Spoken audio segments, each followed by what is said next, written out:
Hello，我休閒小生又煮飯啦！哇，今日凍翻好多喎，放工翻到屋企有啖熱辣辣嘅飯餸食啊，最緊要。天寒地凍，簡簡單單就算啦。咁大家可能會問，喂，點簡單法啊？都要好味先得喎。所以我今日呢就想同大家分享一個蟲草花冬菇蒸雞。如果大家想知道呢味餸點樣簡單又好味嘅話呢，記得花幾分鐘時間睇埋我今日條視頻啦。喺我分享之前，請大家免費訂閱我休閒小生嘅頻道，仲有撳埋個鐘仔，當有新片上架嘅時候，就會即時通知大家噶啦。嗱，冬菇呢，我就會選擇呢啲細細隻嘅花菇仔，肉質好腍滑噶。咁一般家庭食，經濟又實惠好多啦。咁至於嗰粒冬菇錠呢，我就會用個鉗鉗咗佢落嚟，儲埋一大堆，我嚟煲湯都好正噶。咁啊食得就無謂嘥咗佢啦。嗱，咁嗰啲冬菇呢，就用清水洗乾淨之後，浸泡佢2個鐘頭。嗱，蟲草花呢，我就要講講，佢含有豐富嘅氨基酸，係僅次於碳水化合物之外，身體需要攝取嘅其中一種重要元素之一。另外，佢仲有止咳化痰、降膽固醇嘅功效，用嚟煮餸或者煲湯，對身體都一樣咁有益處㗎。嗱，沖洗乾淨之後，用清水浸泡佢30分鐘先。我今次個蒸雞呢，就用咗雞中翼。因為食起上嚟口感嫩滑好多嘅。嗱，我就預備咗6隻2人份量嘅啫。如果大家同我一樣都係用急凍雞翼嘅話呢，就先要用淡鹽水將啲雞翼完全溶雪。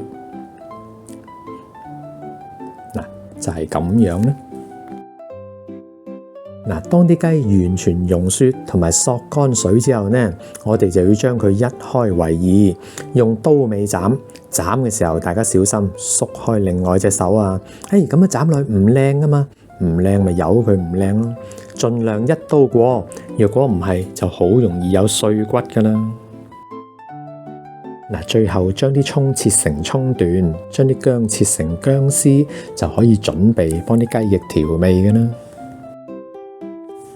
好啦，先落半茶匙嘅生粉，1/4茶匙嘅胡椒粉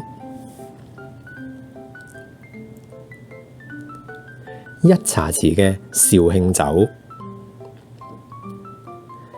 半茶匙嘅鹽，1茶匙嘅生抽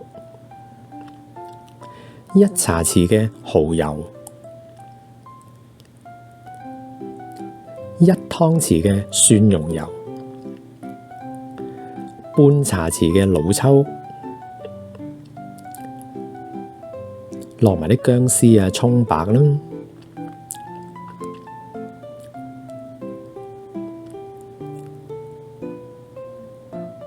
跟住就撈一撈佢啦。咁 OK 噶啦，我哋放喺度醃佢最少15分鐘。好啦，到最後一個步驟啦，加入埋冬菇同埋蟲草花，咁跟住就撈勻佢啦，咁就可以準備蒸雞㗎啦。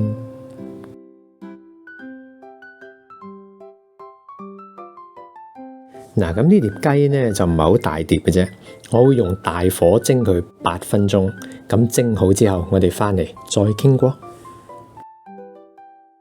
我今日呢一個嘅蟲草花冬菇蒸雞又搞掂啦，大家鍾唔鍾意呢？呢個餸菜簡單方便又好味，對於上班一族、獨居長者或者係一個電飯煲走天涯嘅網友都係適合不過嘅菜式嚟㗎。有陣時簡簡單單又一餐，食飽咗多啲時間休息下，咁你話唔係更加好咩？至於詳細嘅食材分量，可以參考我視頻裏邊嘅內容部分，就有相關嘅中英文食譜㗎啦。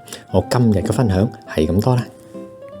如果大家鍾意我今日嘅分享嘅話呢，記得俾個 like 我，同埋將個視頻分享出去。多謝大家嘅支持，咁我哋下集再見啦，拜拜。